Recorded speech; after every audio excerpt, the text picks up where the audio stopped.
Então vamos aí, né? Nosso capítulo 16, exemplo cristão.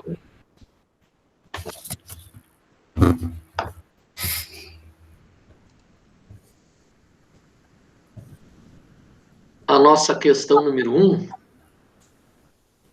é: com o desencarne de Fábio, qual o legado deixado por ele à sua esposa e aos seus filhos? O que vocês identificaram aí? Eu acho que, diferente do Dimas, ele conseguiu, junto com a família, né, deixar todos preparados para o desencarne dele, né? A vida que ele levava junto com a família, como ele diz lá na frente, na página 258, 255, se eu não me engano, uma vida de perfeita comunhão espiritual. Isso facilitou muito, né? O legado, na verdade, deixou a família tranquila. Eu identifiquei duas páginas. A 248, né, ele fala que deixa para a família o legado da fé viva. Uhum. Auxiliou, né, iluminariamente a construir bases sólidas no espírito dos filhos. Isso. Na 254, construiu o lar espiritual de união sublime pelo ponto indelével de referência à felicidade morredora. Eu destaquei essas duas partes. Na 255 ele fala: reconheça, porém, falando para a esposa, que temos vivido em profunda comunhão espiritual. Devemos encarar com sinceridade e lógica a minha partida próxima. Lá no finalzinho, último parágrafo. Uhum. Sim. Tentando achar no meu aqui, porque o de vocês está 5 páginas à frente, né? 5? Eu acho que sim, né?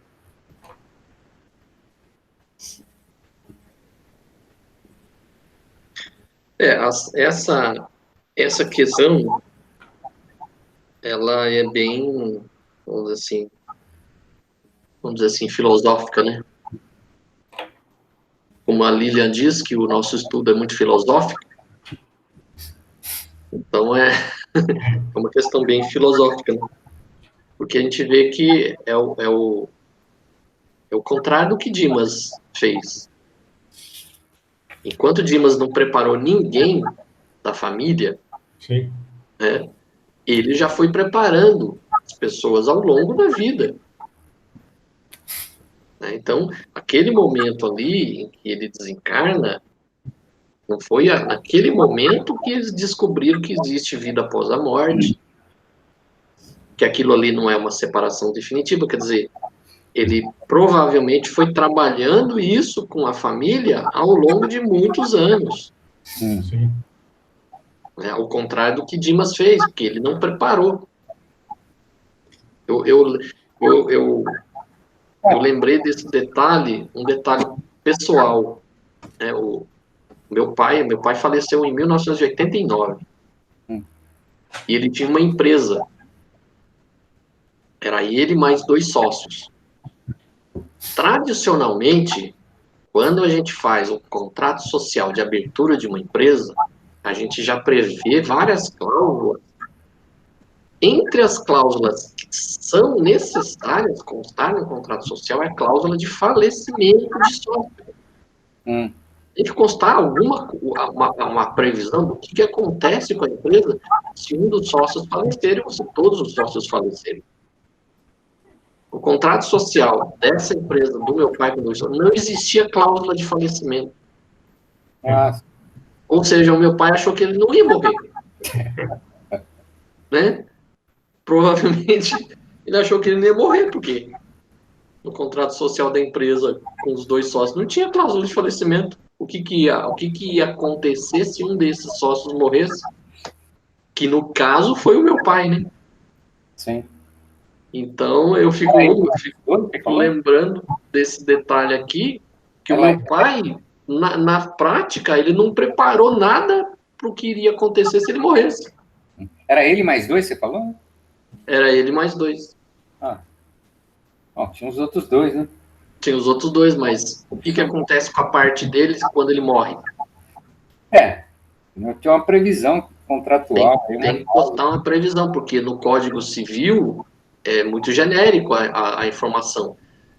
Aí vai ter que ir para um inventário, vai ter que ser decidido em juízo, porque não houve previsão contratual. Dá muito mais trabalho. Né? Dá mais trabalho. Pode dar mais trabalho, né? Vamos supor que os herdeiros não se entendessem sobre a partilha da participação dele na empresa. Nossa, aí complica. Assim, é uma confusão total. Para isso que serve a previsão contratual do falecimento. Sim. E não colocou. Ou seja, ele não preparou o que iria acontecer depois da morte dele. Então, pensando aqui, né, no caso desse casal, né, o Fábio, ele teve essa preocupação de preparar a família, né, mas a gente também percebe que a esposa dele é uma pessoa de entendimento, né, provavelmente alguém que estava também receptiva.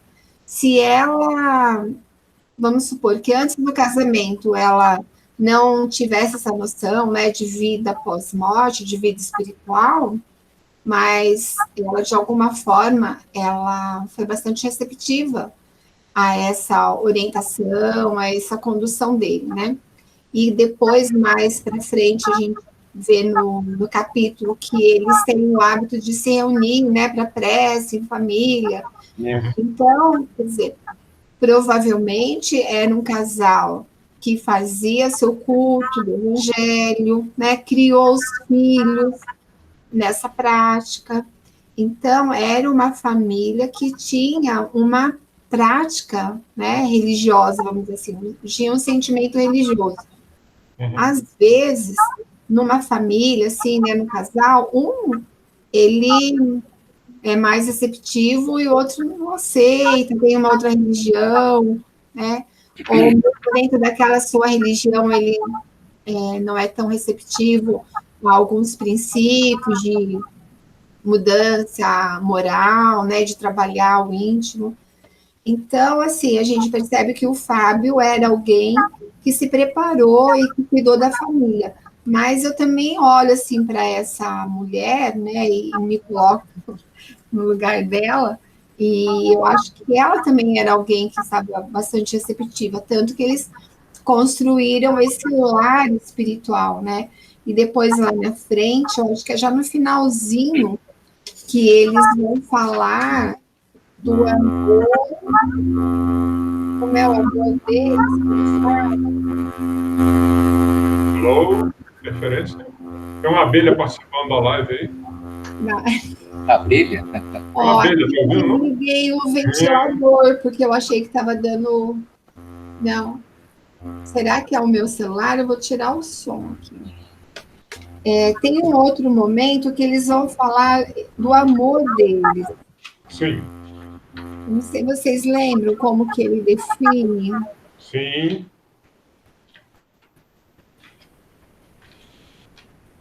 Que ele fala de uma maneira diferente. É muito bonita até. Tem uma frase na página 255 que ele diz: felizmente para nós cultivamos a ligação imperecível da alma, sem que o monstro do ciúme desvairado nos guarde o castelo afetivo. Antes ele havia dito: não posso exigir de você fidelidade absoluta, dos elos materiais que nos unem. Ele, inclusive, diz no momento que ele seria capaz de conseguir um novo companheiro para ela, né? Isso. Ele ia ajudar ela a conseguir alguém decente, então, de caráter, então, para que ela terminasse os dias dela do lado de outro alguém, né? Com dignidade, etc. Ele ia ajudar nesse sentido. Depois eu vou achar. Eu achei muito lindo. Eu cheguei a notar. Por que eu não estou achando agora? Mas é isso que ele fala, né? De um amor legítimo. Sim. Então, não era simplesmente só a posição dele, Fábio, né? Não sabemos quantos anos lhes restam de peregrinação por esse mundo. É provável que a vontade divina prolongue por mais tempo a sua permanência na Terra. e, se me for possível, cooperarei para que não fique sozinho. Olha que desprendimento dele, né? Total, né? É uma pessoa a ter esse nível de desprendimento realmente é coisa rara. Ele, né, falar que vai ajudar na espiritualidade para que ela não fique desamparada. Então, é um amor, não é amor apego, né? Não é amor material, né? Não é posse, né? É posse, é verdade. Eu achei muito bonito. Sim. Eu achei interessante aqui, também uma parte que ele fala para ela. No meu aqui tá 251. Vocês aí, acredito que seja 256. Louco. Tudo isso, né? Aí, após ele falar, né, sobre que Jesus enviaria um companheiro digno, leal, né, para ela não recusar esse companheiro, vai um pouco mais para frente, ele fala para ela: já sei o que dirá.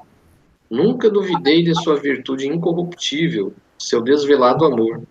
Nem estou a desinteressar-me da abnegada companheira de luta que o Senhor me confiou. Reconheça, porém, temos vivido em profunda comunhão espiritual e devemos encarar com sinceridade e lógica minha partida próxima. Se você conseguir triunfar de todas as necessidades da vida humana, mantendo-se a cavaleiro das exigências naturais da existência terrestre, certamente Jesus compensará seu esforço com a láurea dos bem-aventurados. Todavia, não procure escalar o cume glorioso da plena vitória espiritual num só voo. Ou seja, não tente fazer um esforço que você sabe que não é capaz ainda de vencer.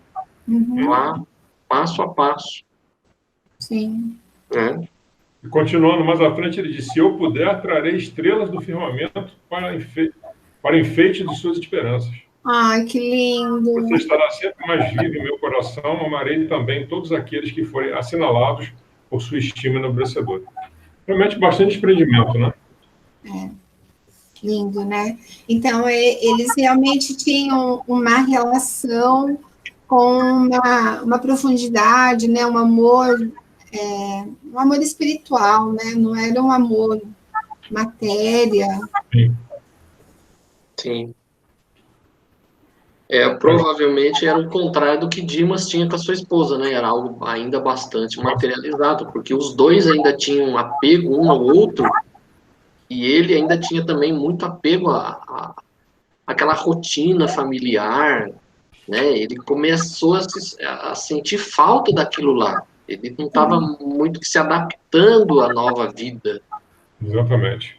Sim, o Dimas, ele não fazia o evangelho no lar, esse tipo de coisa, né? Ele cuidou bem dos outros, né? Mas não se preocupou tanto com a casa dele, né?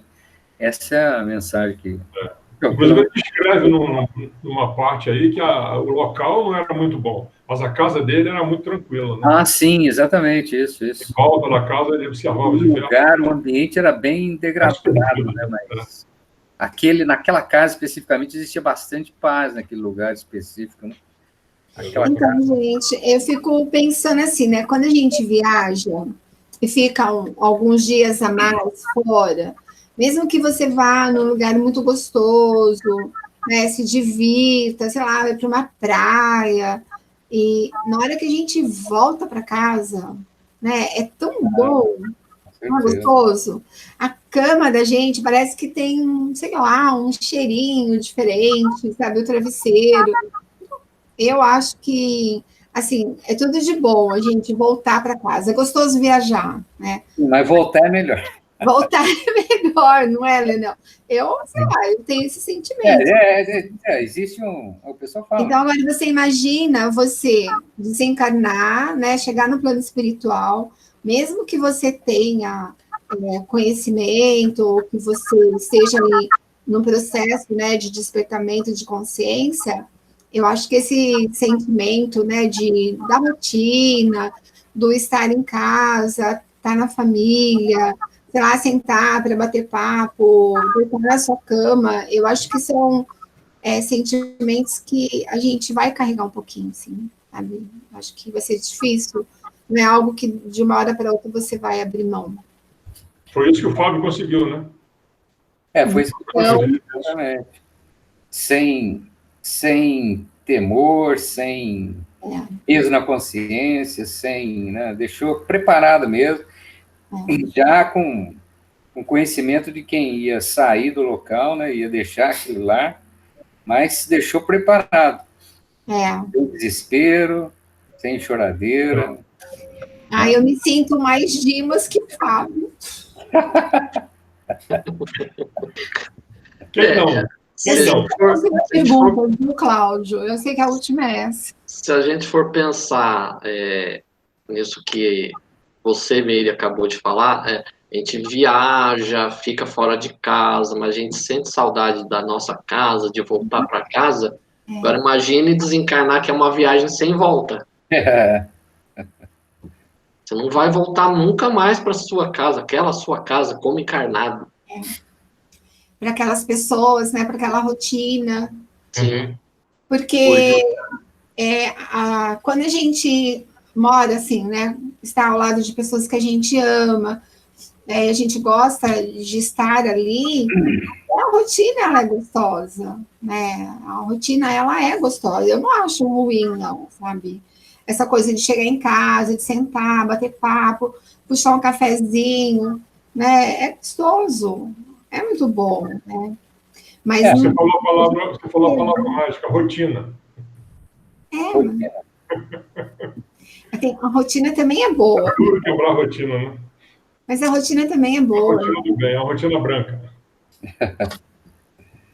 Mas a tranquilidade era tão grande da família que tem uma passagem, quando o Fábio já está entregando os pontos no finalzinho, os filhos vão dormir. E eles pegam no sono, e aí não me lembro quem leva eles para passear. E o pai tá morrendo lá, pô. Faz isso também, né? A espiritualidade, eles precisam de um momento tranquilo para poder fazer o processo do desligamento, e eles botam sono na gente, viu? Sono mesmo. Aí ele... A mulher dele estava chorando no caixão lá, né? Desesperado, gritando que o marido estava morrendo. As crianças vão dormir, né? E aí, em sonho, né? Em sono, ele leva as crianças para brincar ali no parquinho lá e tal. Então, a gente vê que realmente as coisas são muito bem planejadas e executadas, né? Tem todo um... desde que haja preparação, né? Como houve a dele, né? Desde que ele montou o ambiente... Se preparando já com antecedência, né? As coisas se dão assim num bem mais simples, mais fácil, sem muitos traumas, né? Sem trauma, exato. Não mais simples, mas menos complicado. Mas pelo menos assim, sem um pós-desencarne complicado, né? Porque aí a pessoa já consegue se adaptar melhor à nova vida, que não é o que Dimas estava conseguindo fazer, né? A gente viu no capítulo anterior que ele ainda estava ligado, a esposa ainda chamando, e ele também ainda ligado naquela rotina dele, e aí ele não conseguiu o equilíbrio. Dessa questão número 1 aqui, o que eu destaquei foi logo no inicinho, primeira página, que fala assim, no segundo parágrafo, diz assim: Fábio permanece em excelente forma, esclareceu-nos o orientador, e não exigirá cooperação complexa. Preparou com relação ao acontecimento não somente a si mesmo, senão também os parentes, que ao invés de nos preocuparem, como acontece comumente, serão úteis colaboradores de nossa tarefa. Então, o que Dimas não fez é preparar a sua casa. Ele fez muito bem para as outras pessoas. Ele trabalhou bastante o público externo, vamos dizer assim. Ele não trabalhou o público interno. Uhum. Né? Se a gente for comparar numa campanha, por exemplo, trazendo, né, aquela coisa da Roma antiga, o exército romano, quando ele ia numa campanha, a primeira coisa que eles faziam era montar um acampamento, que era a casa deles. Então, primeiro tinha que montar a casa. Então, era um tipo de um forte, que, né, séculos depois, vamos dizer assim, originou os castelos da Idade Média. Era como base aquele acampamento ali. Então, primeiro você tem que preparar a nossa casa, depois, externamente. Por isso que no Espiritismo se fala muito, olha, se você está com problemas em casa, primeiro, né, resolva na sua casa. Que não adianta nada você vir no centro, fazer caridade para os outros, se na sua casa você não está fazendo isso. Uhum. Então, se na sua casa você não consegue, é melhor que primeiro você faça isso em casa. Depois você parte para o público externo. Porque o primeiro compromisso, sempre a gente aprendeu, o primeiro compromisso nosso é com a família. Sim. Não é com os outros. Então, primeiro vamos, né, preparar a nossa casa. Depois a gente parte para os outros. E lembrando que o Dimas, apesar de ter feito mais fora de casa do que em casa, não foi a fofoca dele no enterro, né? Nem assim o cara foi reconhecido, pô. A gente não pode esperar reconhecimento de ninguém mesmo. Esperar. Se for esperar reconhecimento dos outros, a gente não faz nada. Essa semana deu um clique na minha cabeça, um lance desse aí de... Eu falo tanto isso, eu parei, mas eu estou esperando que alguém... Não, estou errado, entendeu? Eu descobri meu erro. Você não pode esperar nada de ninguém. Fazer o que você quer fazer, ué. Se a pessoa teria que fazer e não fez, é problema dela. Não tem que cobrar nada. Eu ficar me amargurando por causa disso. Não. Sim. Mas foi interessante, que foi um clique, sabe? Falei, pô, eu falo isso todo dia, não está servindo para mim? Ainda bem que você teve esse clique. Faz parte, como diz o pessoal daqui. Então, eu lembro que uma vez, às vezes eu ando na cidade a pé e às vezes tem um ou outro, né, agora principalmente ainda, o povo tudo pedindo, né, pedindo esmola, pedindo contribuição. Uhum. Aí, às vezes, quando estou com algum dinheiro trocado no bolso, até dou. Aí, uma vez, um cara falou assim, não, mas é para mim almoçar mesmo, viu? É para mim comer comida mesmo, não sei o quê. Falei, olha, o que você vai fazer com o dinheiro, se você está pedindo dinheiro que é para comida, estou te dando a boa fé. O que você vai fazer, aí problema seu. Exatamente. Se você for usar isso aí para outra coisa, a responsabilidade é sua. Não tem nada a ver com isso. Eu te dei na boa fé.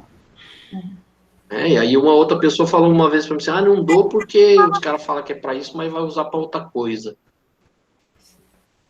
Então aí é o problema de cada um, né? Porque assim, se for ver, analisar o que o cara vai fazer com o dinheiro, você nunca vai dar dinheiro nenhum, porque você não sabe que realmente se ele vai fazer, vai comprar comida, se ele vai fazer aquilo que ele está pedindo. Uma outra vez o cara falou assim, não, eu tô querendo tomar uma pinga, você não tem dinheiro aí? Eu falei, não tem. Como ele falou que queria para tomar pinga, eu não dei. Pô, você vai tomar pinga essa hora, cara? Todo dia, e a gente sabe exatamente o que eles fazem, né? E a gente vai continuar pagando. A gente não se recusa. Isso às vezes eu não... Eu vou ali, às vezes é difícil, né, dizer. Aqui eu fico nessa dúvida, como o Cláudio falou aí. Mas às vezes eu falo, peraí, vem aqui, vamos ali, vou comprar um pão para você. Daí eu compro para ele. Não tem jeito. Ele não vai comprar cachaça com pão, né? Ou então comprar droga com pão. Então, come pão aí, amigão. Tá aqui, ó. É o jeito, cara, porque é difícil, viu? Mas a responsabilidade é deles mesmo. Às vezes eu falo isso também. Faz o que você quiser, que a responsabilidade é sua. A minha já está cumprida aqui. Estou fazendo aqui minha parte. Agora você faça a sua aí, da melhor maneira. Mas é isso. Então, nossa questão número 2, o que podemos entender da frase de Jerônimo? Você deve saber, André, que cada qual de nós é por si mesmo todo um mundo.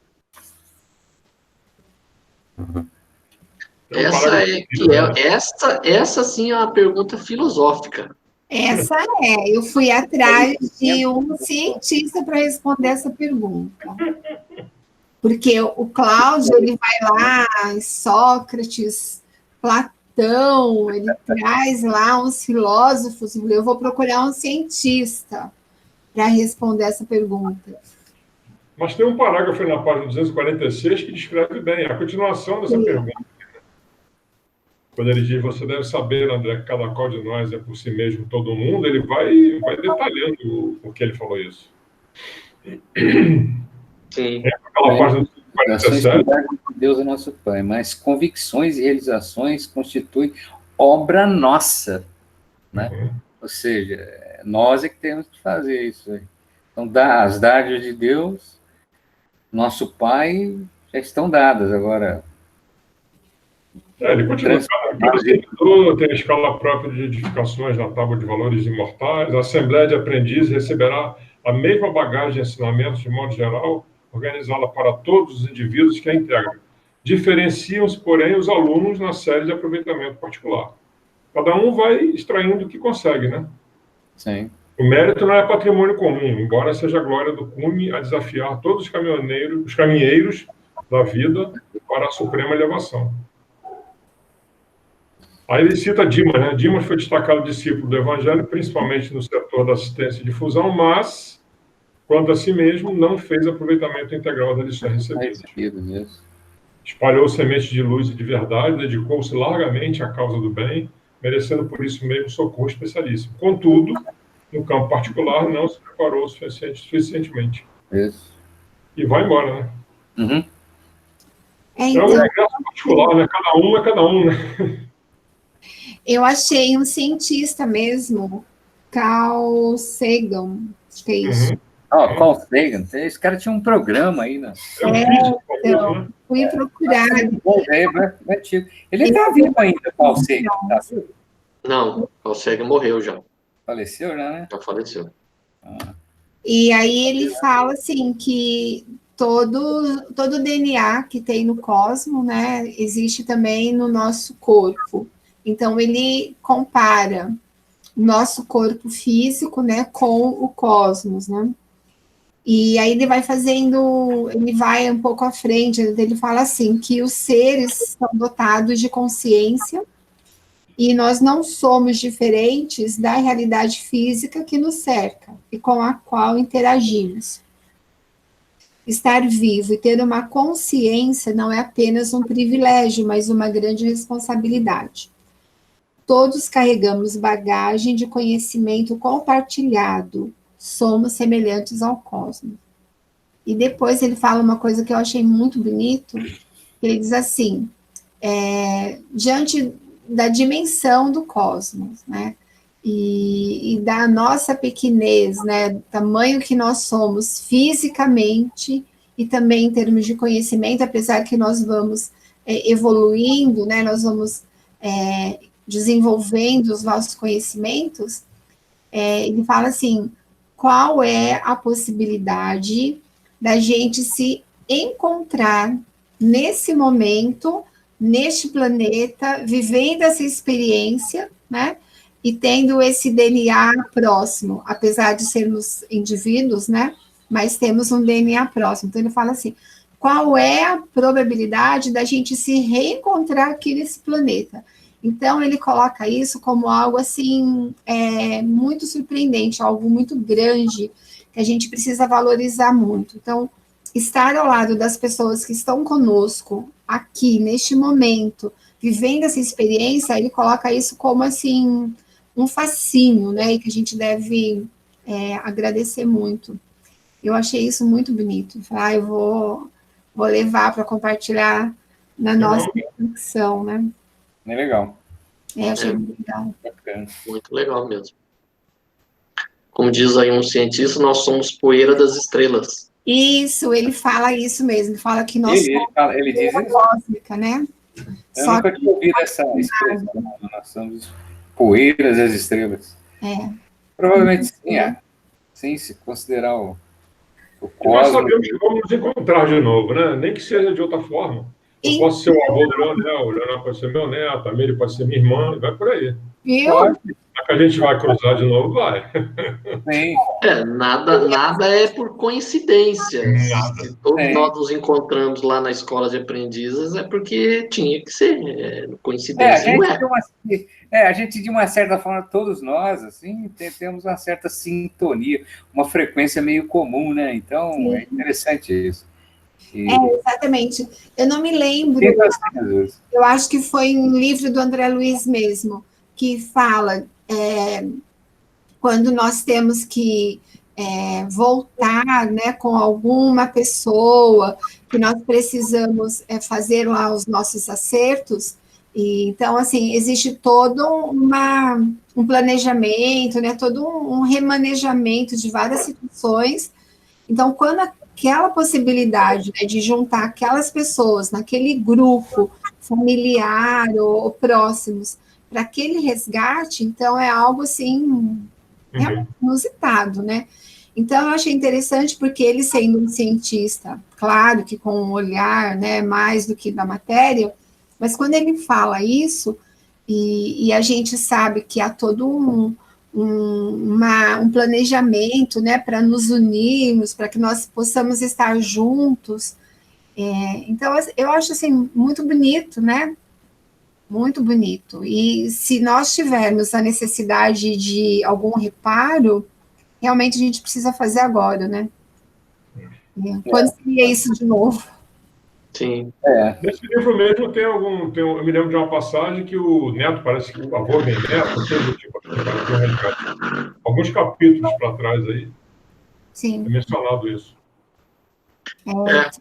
Sim. O que a Miri falou, por exemplo, eu lembro da passagem que Jesus fala, né, que reconcilia-te com teu inimigo enquanto estás com ele no caminho.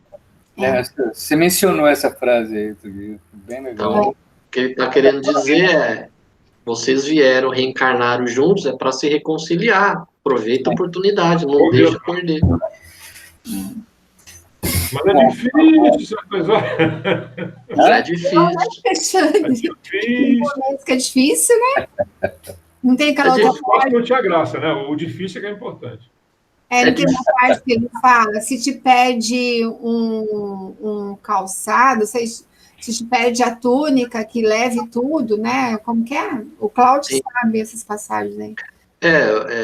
Ele fala assim para os discípulos, né? Já preparando para eles fazerem as pregações, né? Que se o ladrão solicitar alguma coisa lá que eu não lembro o que é, dele também a capa, né?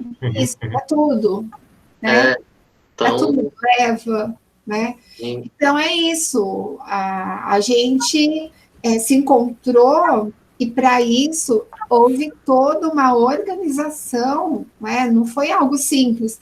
Quanto tempo nós levamos aguardando este ou aquele estar em condições de reencarnar junto com a gente? Né? Então, realmente, é um planejamento muito grande. Então, quando ele fala assim, nós temos responsabilidade, né? Nós temos mesmo. Bastante. Grande responsabilidade. É um esforço. E essa discussão toda, ela começou um pouquinho antes, quando o Dimas começa a ficar meio, como fala aqui, enlouquecido repentinamente. Aí o André Luiz, ele pensa assim, mas se estivéssemos tratando com criatura alheia aos serviços da espiritualidade superior, compreensível seria o quadro que se desenrolava aos nossos olhos. Mas Dimas fora instrumento dedicado do espiritismo evangélico. Né? Sabia na esfera carnal que seria submetido às lições da morte.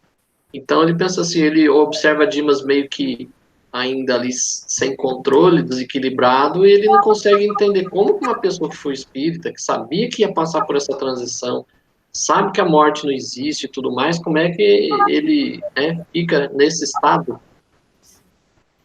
E essa lição serve para nós também, né? Uhum. O dia que a gente desencarnar, não vamos ficar desequilibrados, porque a gente sabe que isso aí acontece. Vamos morrer, todo mundo vai morrer um dia. Então, né?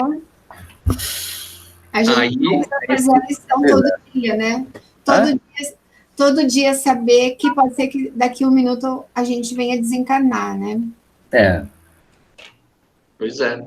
E deixar a casa arrumada, os documentos organizados, né?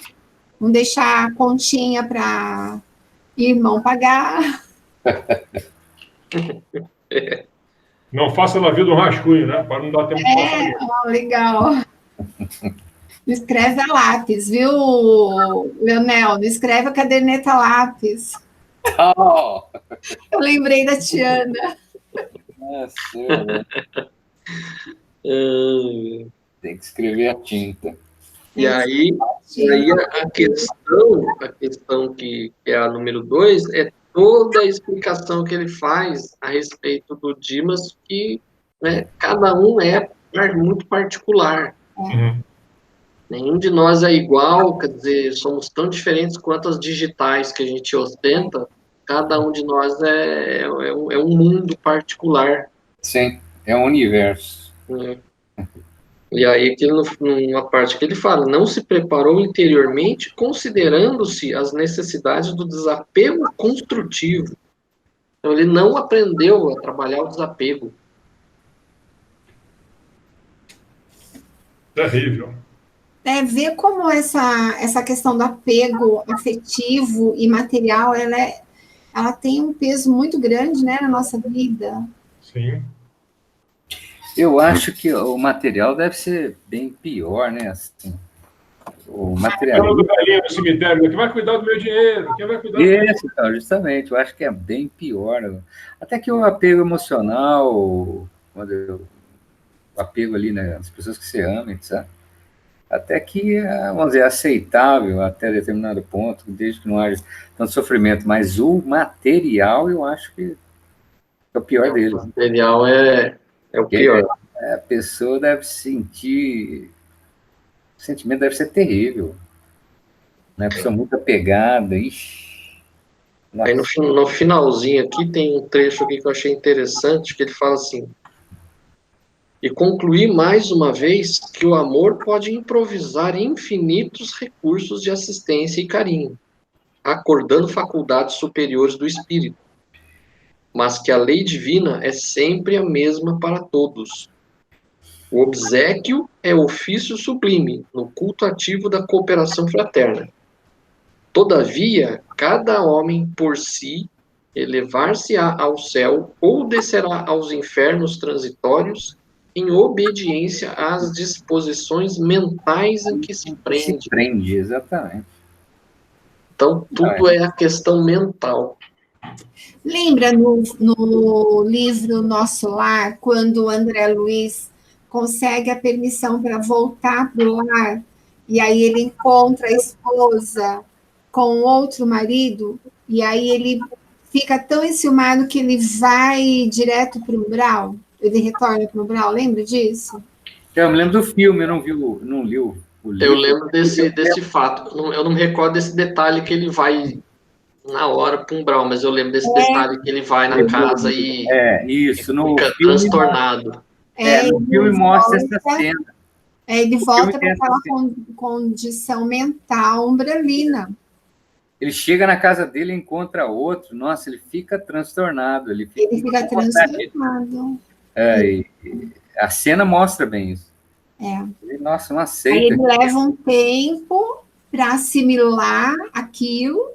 E aí, eu não me lembro bem, mas parece que ele recebe ajuda, algum irmãozinho vem, ajuda, não me lembro direito agora o detalhe, mas eu me lembro bem disso, porque chama muita atenção, que ele já está um pouco mais equilibrado, mais consciente, e aí quando ele chega na casa dele e vê aquele homem lá, que inclusive está doente, né?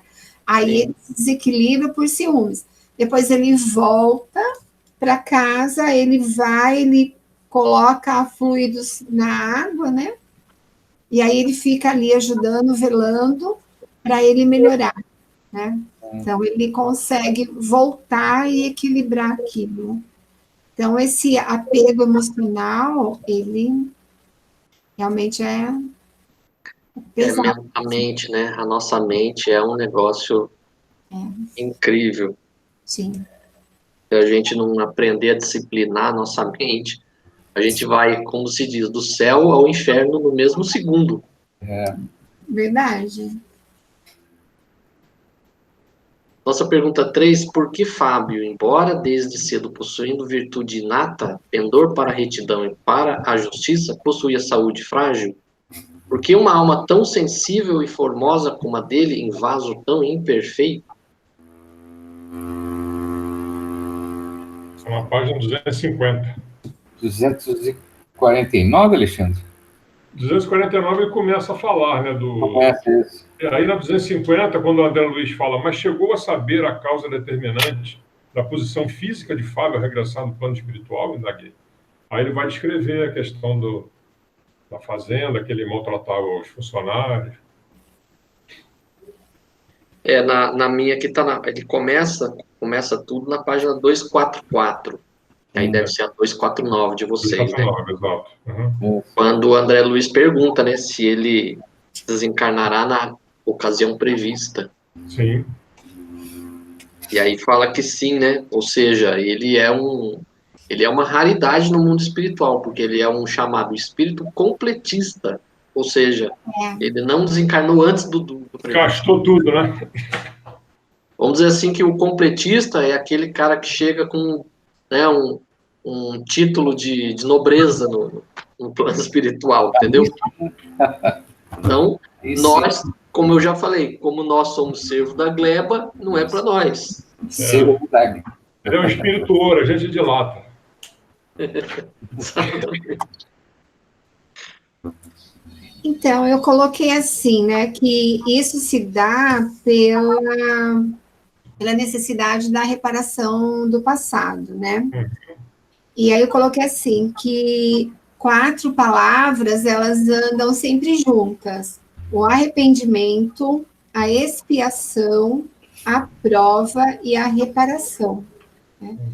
Quando nós tomamos ciência das leis divinas, nossa consciência busca a reparação, né? Quando a gente entende que aquilo que nós fizemos feriu, né, a lei divina, a consciência manda que a gente repare aquilo, né? E arrependimento, expiação e reparação são as 3 condições necessárias para apagar os traços de uma falta e suas consequências, né? Então, são situações que elas vão sempre caminhar, né? Por isso que não pode julgar, né?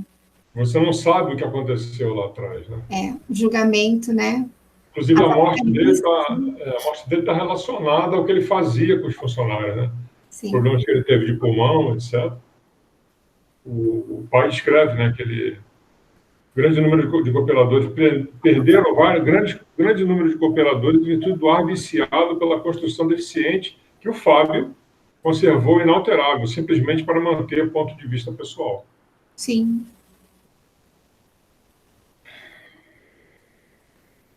Ele era fazendeiro de escravos, ele e o pai, né? Uhum. E aí aqui fala que ele era um espírito sensível e generoso, mas excessivamente austero para com os servidores das tarefas mais duras. Então, talvez ele não fosse uma pessoa muito ruim, mas ele exigia muito, né, muito mais do que aquelas pessoas podiam fazer. E mantinha, né, como aqui falou, ele mantinha numa senzala totalmente insalubre. Uhum. E aí muitos desses escravos provavelmente contraíram doenças pulmonares, vieram a falecer por causa disso, né? E isso aí, a responsabilidade foi a dele. E aí, nessa passagem aqui, o que pode acontecer? Muitas pessoas interpretam, mas lei de causa e efeito, tudo mais. A gente tem que lembrar, porque muitas pessoas que a gente fala sobre lei de causa e efeito acham que é algo determinista, ou seja, bateu, levou, igual da Bíblia, né? Olho por olho, dente por dente. Então a gente tem que esclarecer isso. Ele, provavelmente, ele escolheu essa situação para a reparação.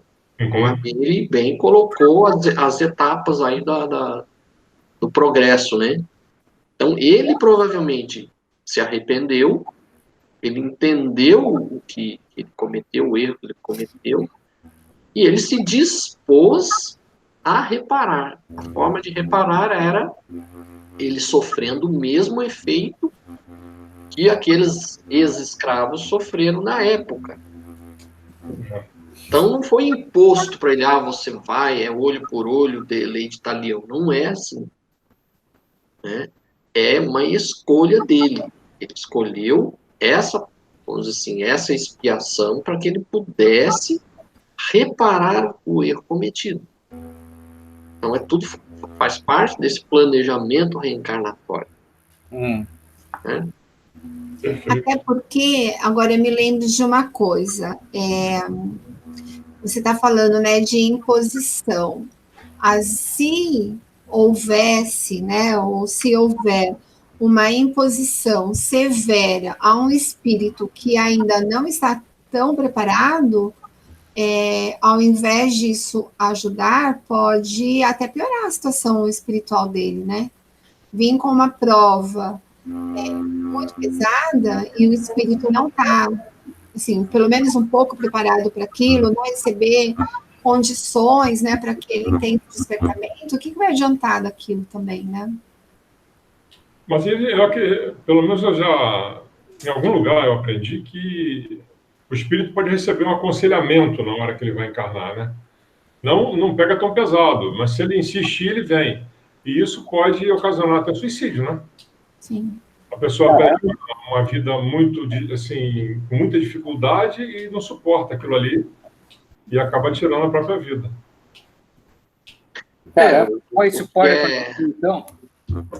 É isso ou não? O que é recomendável, né, o que a gente aprende, é que a gente não deve escolher provas superiores às nossas capacidades. Então, senão a gente vai falhar, né? Mas se ela for imposta e a gente vier com aquilo imposto, né? Você vai passar por isso porque você tem que aprender e o espírito ainda não está em condições, quer dizer, vai adiantar, é possível que ele perca até a oportunidade dessa encarnação e não compra nenhuma parte do que ele precisaria, né? Mas existe, assim, imposição? Isso é que eu fico perguntando, né? Assim, então, tem reencarne, como é que fala? É compulsório, né? Mas a espiritualidade que vai fazer o planejamento, ela não vai impor também uma prova assim tão pesada para um espírito que está precisando reencarnar e ele às vezes não está nem em condições de decidir pelo reencarne, né? Ele vem compulsoriamente, mas eles não vão impor uma pena muito pesada. Não, normalmente o reencarne compulsório é só nos casos em que o espírito ele não tem condições, ele não tem equilíbrio para ele escolher. Sim. Então aí, nesses casos, é um reencarne compulsório. Então, mas aí a espiritualidade não vai impor uma prova muito pesada para esse espírito, porque ele não está preparado nem para participar ali do planejamento, nada, ainda vai vir com uma prova muito pesada? Eu creio que não. Creio que eles fazem um planejamento que ele possa ser capaz de superar. Sim. Mas, olha, eu já participei de trabalho, né, de atendimento P3B, né? P3A, né, que é o... P3A é saúde... P3B é desobsessão. É desobsessão.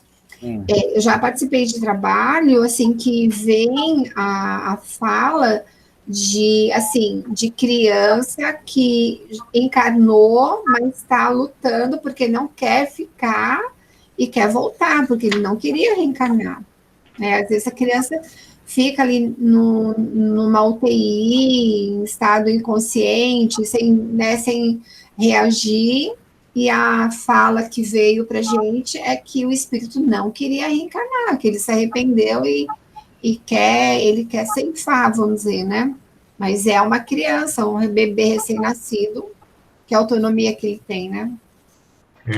Não, mas acontece mesmo, porque às vezes o espírito vê que assim, as provas são tão fortes que ele quer recuar mesmo. Isso acontece até em casos de aborto, por exemplo. Sim, quando acontece aborto espontâneo ou um aborto que a própria mãe às vezes falece, é caso de espíritos que na hora ali ele se arrepende e quer voltar para trás. Isso acontece, infelizmente.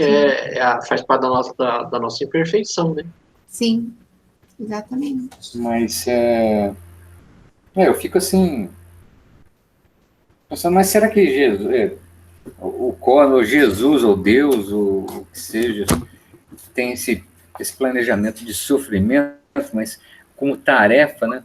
Pelo que a gente vê, com certeza deve ser uma tarefa, uma obrigação que a pessoa tem que cumprir, ou se dispôs a cumprir, porque a gente vê determinados sofrimentos por aqui, que você fala, poxa, mas como é que pode estar nessa condição, né?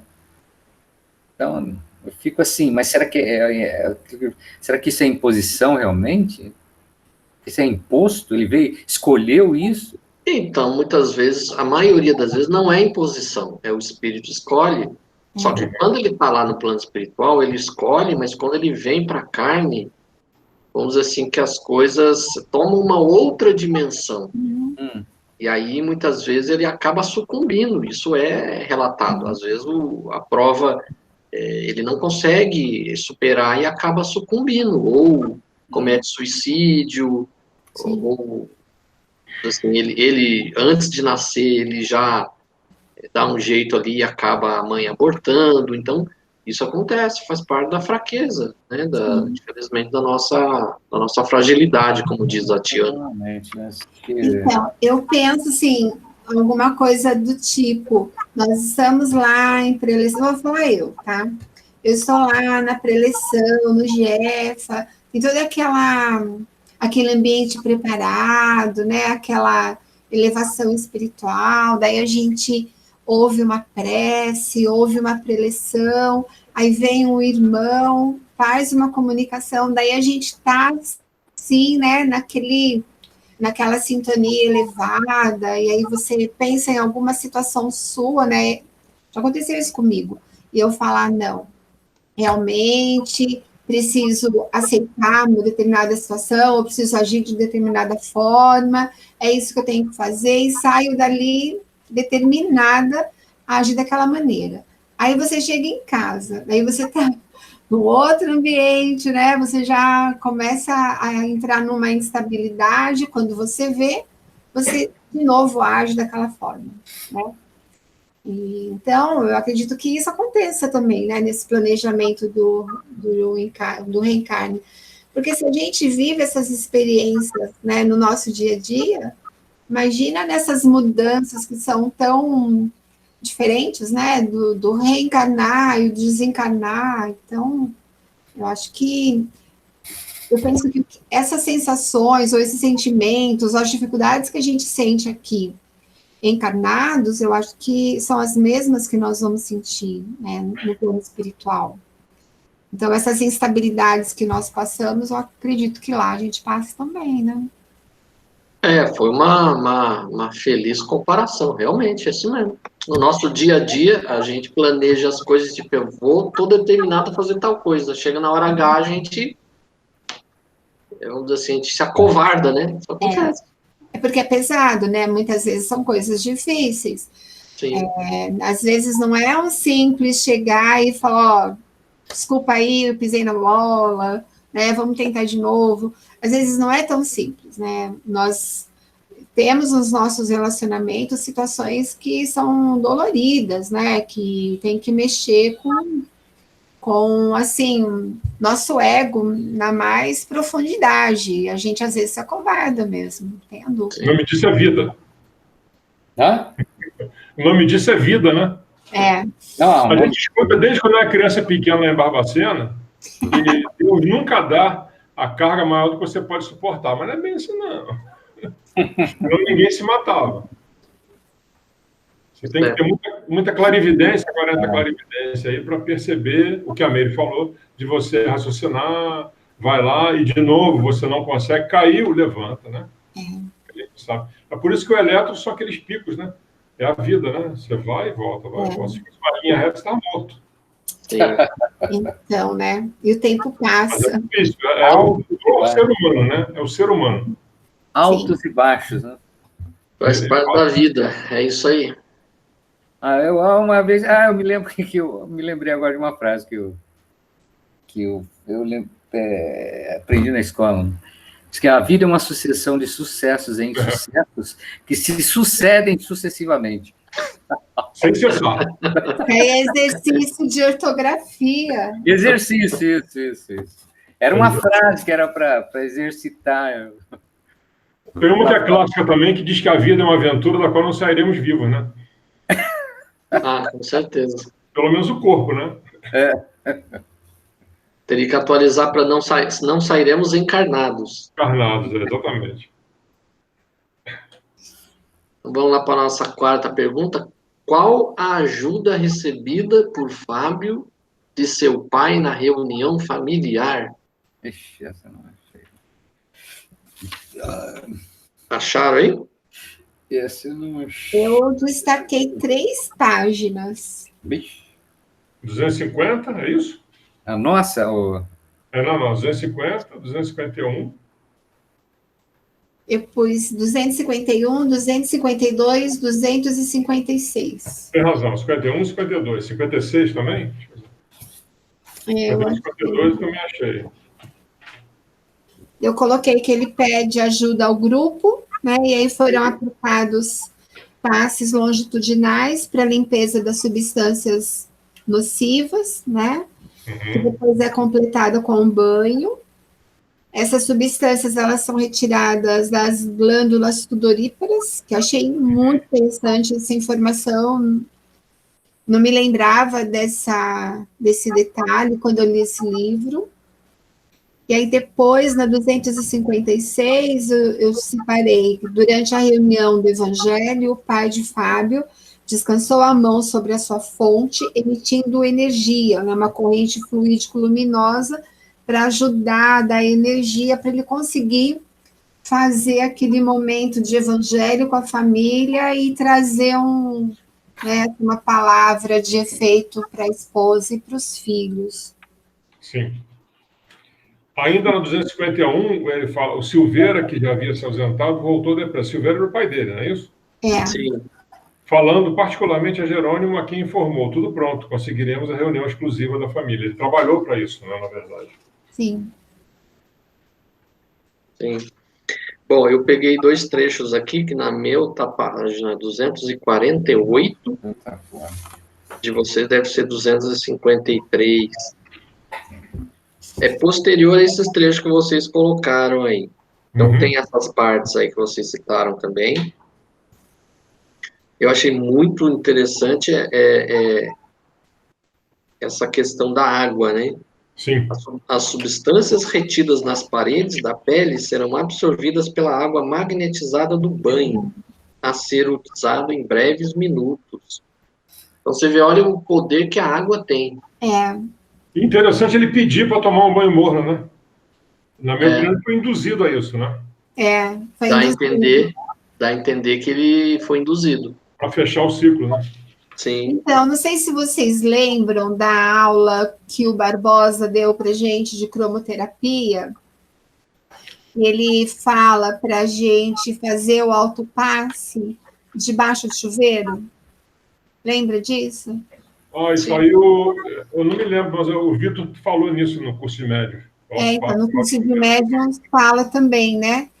Mas eu me lembro bem do Barbosa falando isso, né? Que a gente tem, assim, na nossa casa ali, à nossa disposição, abre o chuveiro, faz um autopasse, e ali você já tem um grande benefício, né? Você já tem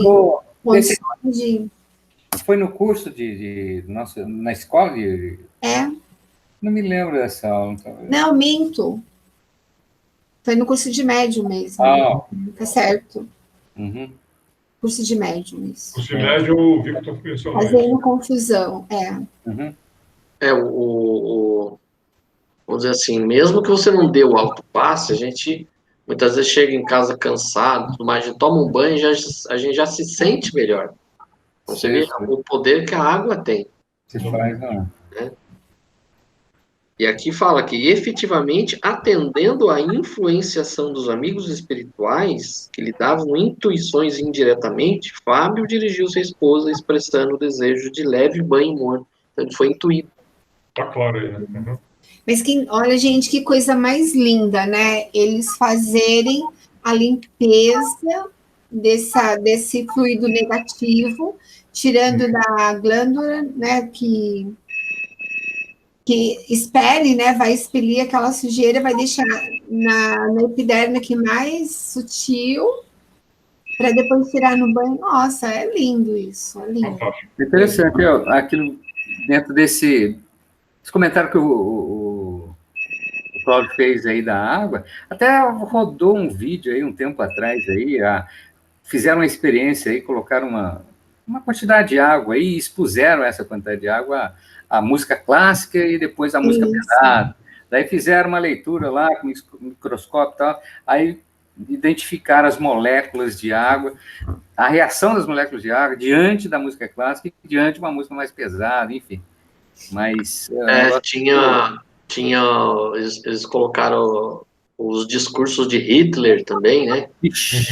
As moléculas da água ficaram assim, deformadas. Todas deformadas, totalmente disforme ali, né? Ou seja, é a fonte da vida e é o reflexo de muitas do nosso meio, né? E aí na minha página 248, então a de você deve ser 253, e aí fala aqui que o enfermo, auxiliado pelo Pai, abriu o Novo Testamento na primeira epístola de Paulo de Tarso aos Coríntios e leu o versículo 44. Aí fala sobre semeia-se o corpo animal, ressuscitará corpo espiritual. A corpo animal e a corpo espiritual.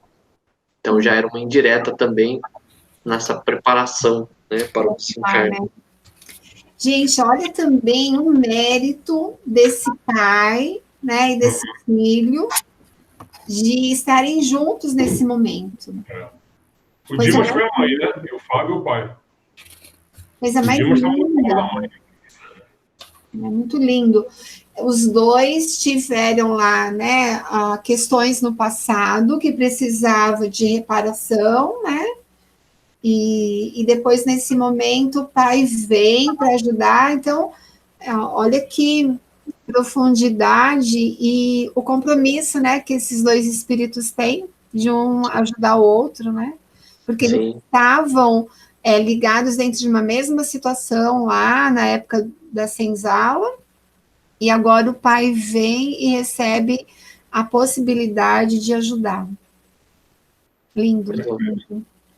Gente, a espiritualidade é a coisa mais linda que pode existir, né?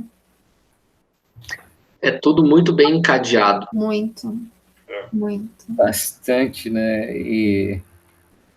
De novo, nada acontece por acaso, né? Então, realmente, nós temos que nos preparar realmente para poder entrar em sintonia com isso, né? Porque o ambiente lá existe. Agora, se você estiver fora de sintonia, pegar uma frequência alheia ou diferente daquele caminho, que deve ser preso. Então, a paz plena existe. Eu vou trazer uma coisa aqui para vocês que, não sei, me trouxe uma inquietação quando eu li esse capítulo. Aí vocês vão falar para mim que eu estou surtada, tá? Pode falar que tudo bem, tô mesmo. Mas, assim, pensando no caso desses dois, né, que eles vivenciaram uma situação no período, no Brasil, um período histórico, que a escravidão. Mesmo hoje, sob o nosso olhar, é algo assim hediondo, mas naquele momento era aceitável. Era algo que a sociedade aceitava. Certo ou errado, mas era aceitável naquele momento. E não existia muito esse entendimento de que manter os escravos num lugar fechado, que aquilo lá era errado, enfim. Eu penso, não justificando, né, mas eu penso assim que, fora os excessos, aquilo era uma situação normal para a sociedade, não existia uma anormalidade, né, os excessos, sim, mas aquela situação era tido como normal, né, para nós naquela época, né.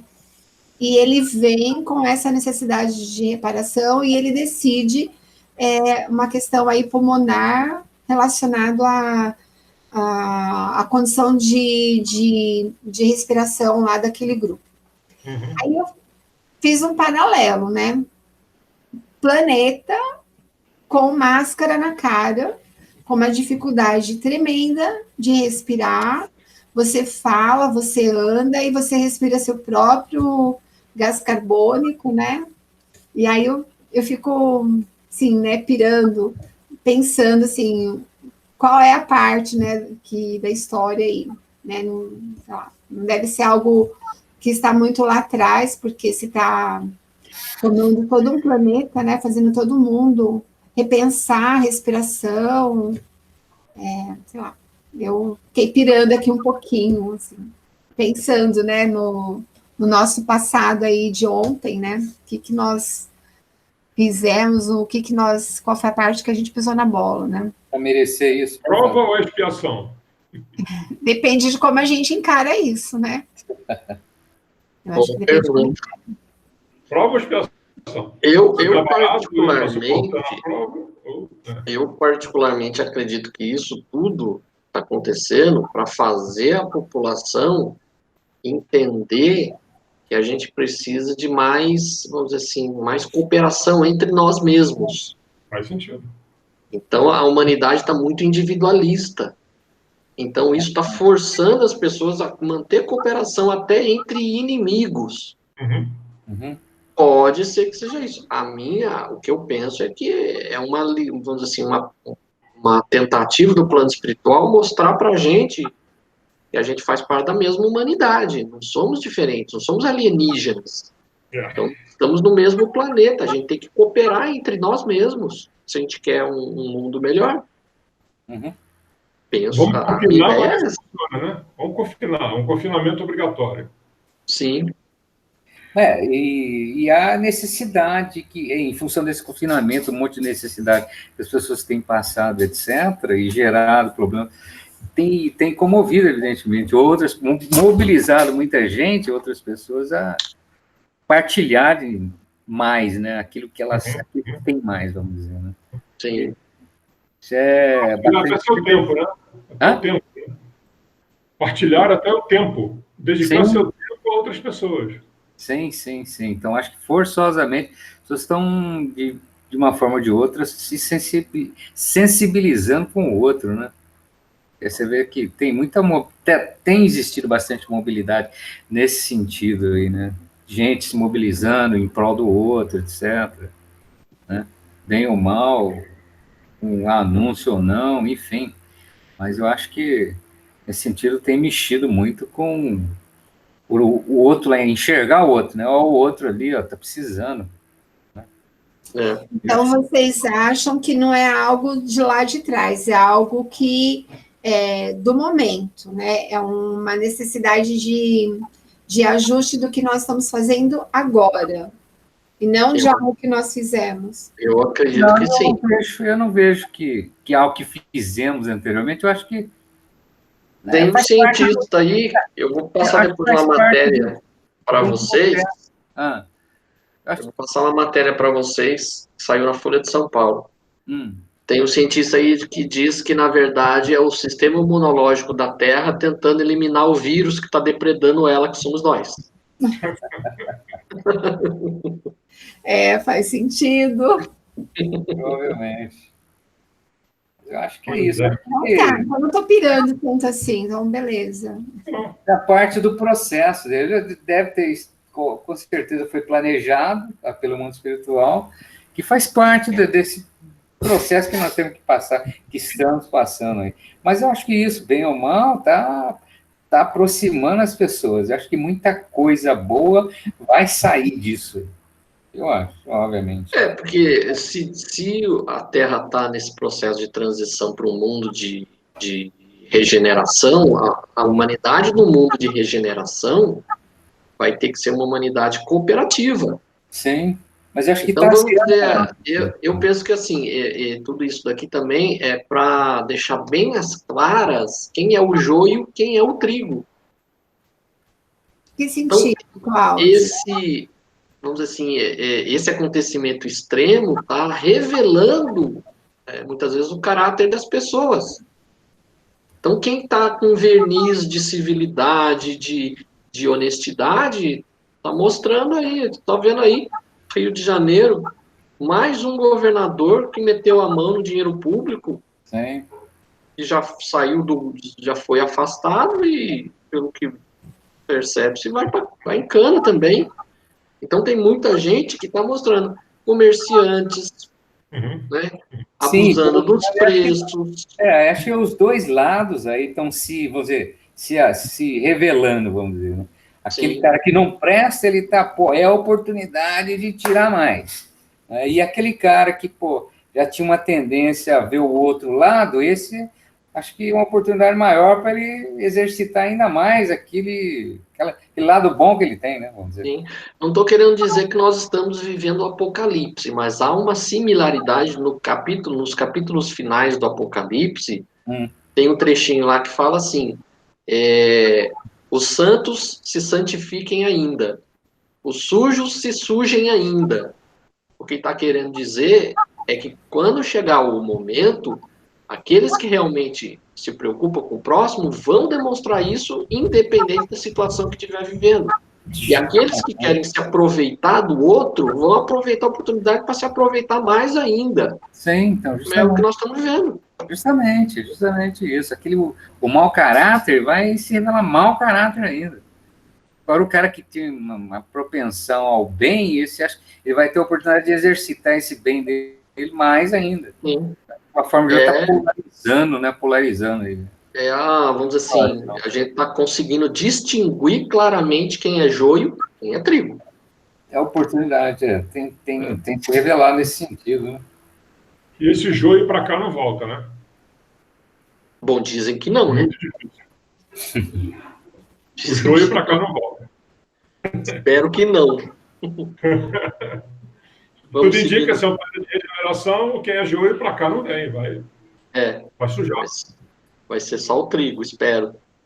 Mas não quer dizer que quem está aqui é trigo, né? Não, de jeito nenhum. Eu não estou dizendo que eu sou trigo. Eu não estou dizendo que eu sou trigo. Mas eu espero ficar. Não é porque ficou ainda que é trigo. Todo mundo tem um joiozinho na mistura. Joio, né? Sim, vamos apurar, vamos tirar os joios aí, vamos jogar para cima a peneira. Mas aí. O nível de joio está baixo. Já viu limpar feijão?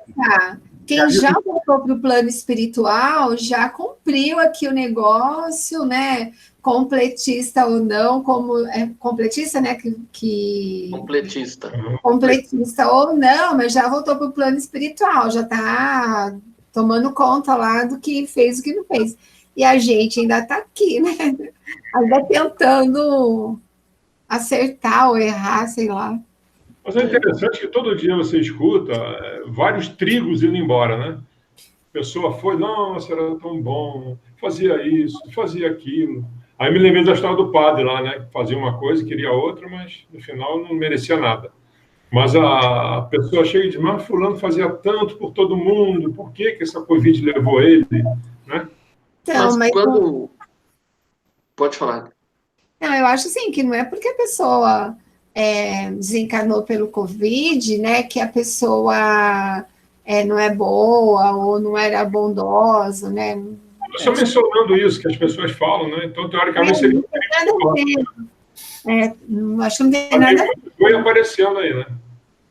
Eu penso que assim... É a necessidade de viver essa morte coletiva, talvez, né? Uhum.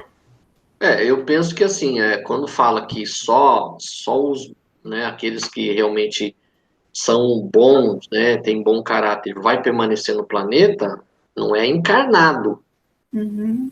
Pode ser encarnado e desencarnado, porque na atmosfera da Terra tem diversos desencarnados. Então, é essa coletividade de espíritos. Aqueles que não têm mais condições de ficar aqui, não vai ficar nem encarnado e nem desencarnado na nossa atmosfera, vai ser levado para um outro planeta. Uhum. Né? E tem umas leituras que eu fiz também, vocês devem ter acessado também, dizendo que teve espírito que se dispôs a participar desse momento, porque dessa pandemia transformações ocorreriam, descoberta de novos medicamentos, né? Assim, haveria sim uma mudança positiva e que se prontificaram a participar, que era para poder ajudar, né, nessa evolução. Na transição, sim. Na Bíblia está escrito, né? Os justos habitarão a terra. Não foi isso que Jesus disse? Sim. Os justos habitarão a terra. Os mansos herdarão a terra. Isso. É assim mesmo.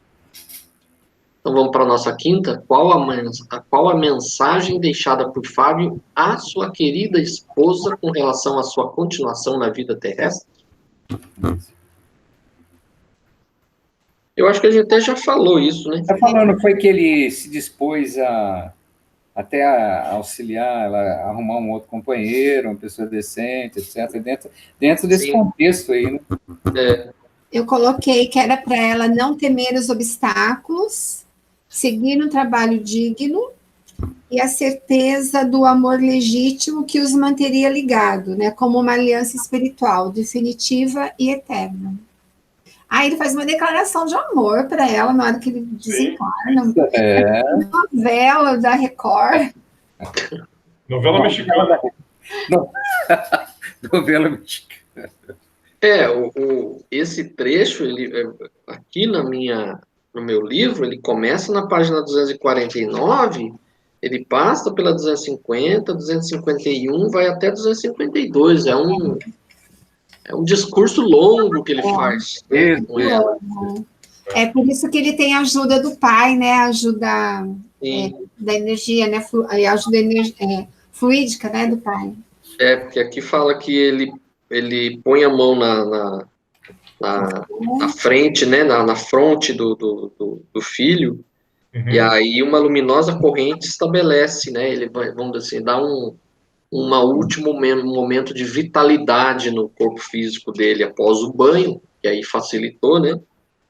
Aí ele tem, né, essa facilidade de ter toda essa conversa com ela, né, já preparando para os últimos minutos que ele se desvencilharia do corpo material.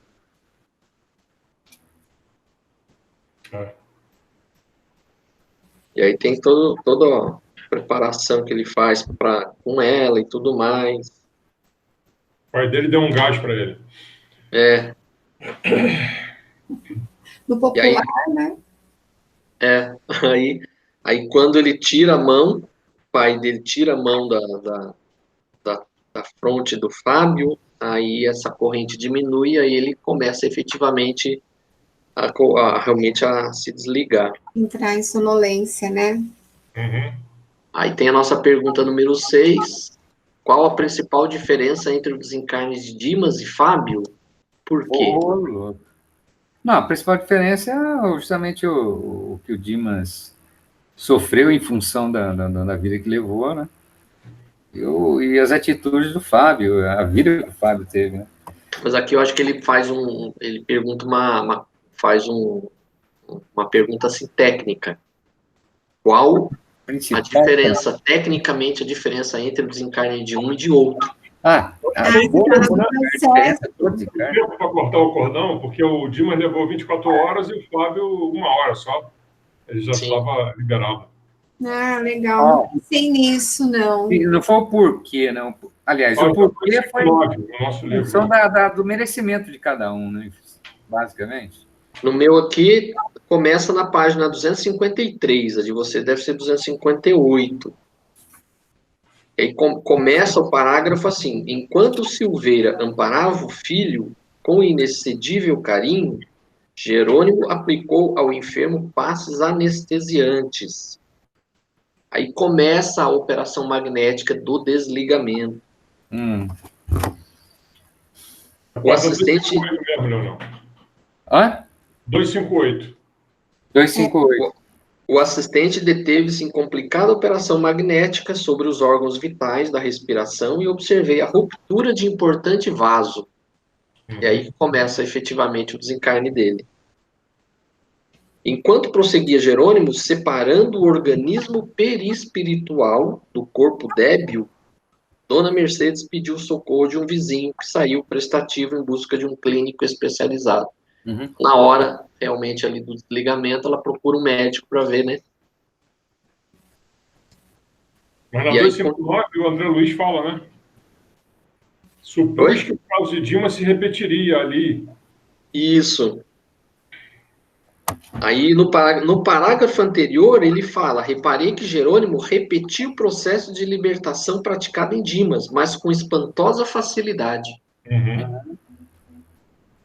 E aí ele fala: supus que o caso de Dimas se repetiria ali, minudência por minudência. Porém, 1 hora depois da desencarnação, Jerônimo cortou o apêndice luminoso, ou seja, cortou o fio de prata.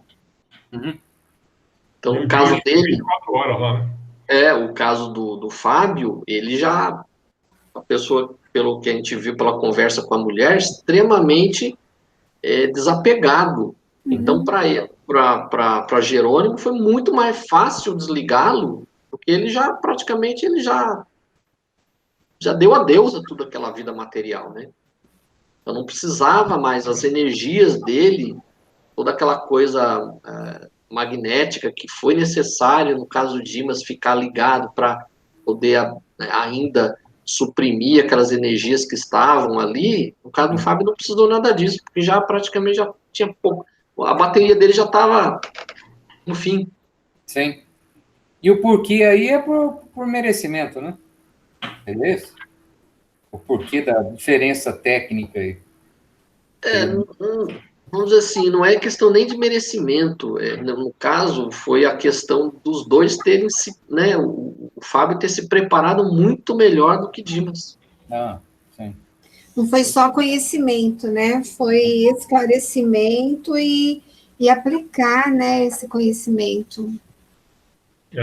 Sim. Ele teve a consciência, né, de que tinha que levar uma vida mais regrada, mais junto da família, mais se desligando do material para facilitar a partida. Como na parte para trás fala, né, que o Dimas ele não se preparou para aquele momento. E aí nós temos nossa última questão. Grande exemplo da vida. Qual o grande exemplo de vida deixado por Fábio para que mereçamos também uma subida vitoriosa na Terra? Ai, que lindo, né? Tem várias partes do livro que menciona, desse capítulo, que menciona isso daí. Eu mereci 10% dele, se eu tiver 10% disso, eu já estou até... Mas se levar 24 horas já tá bom, Leonel? Se levar 24 horas já tá bom? Se levar 24 horas já tá bom.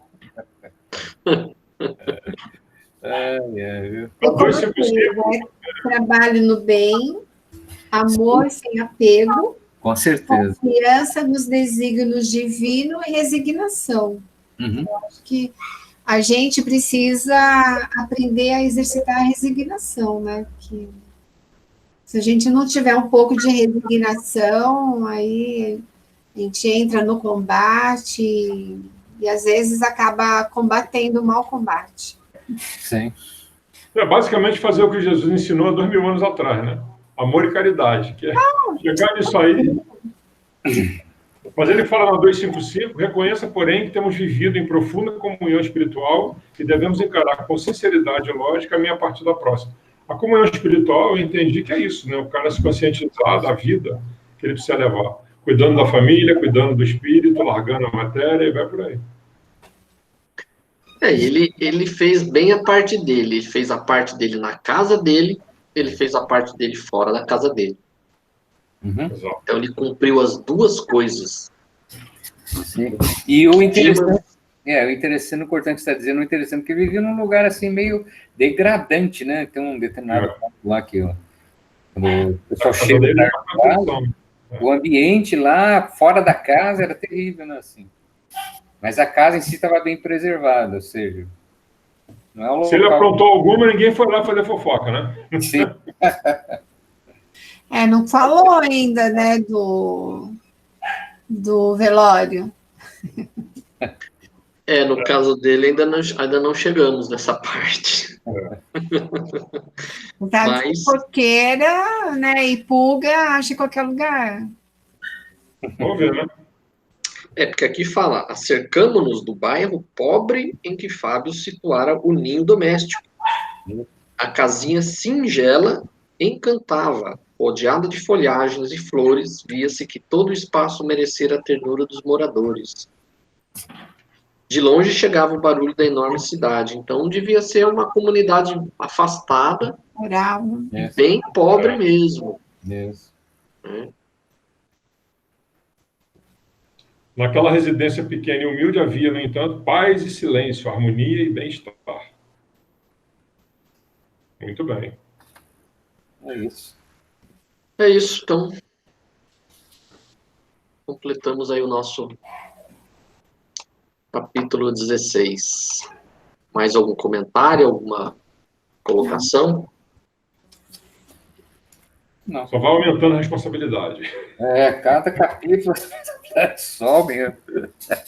Com certeza. E por outro lado, pensa que nós estamos recebendo a oportunidade de ter esclarecimento. Com certeza. Responsabilidade a gente tem desde o início. Chegou aqui, botou a primeira fraldinha, já tem responsabilidade. Mas a gente está tendo esclarecimento. Mas enquanto você ignora, você tem um atenuante, né? A partir do momento que você não ignora mais... Não. Eu lembro do Canabrava, né? Sóbrio, não adianta você dizer que está bêbado, você tem que estar sóbrio. Então... É isso aí.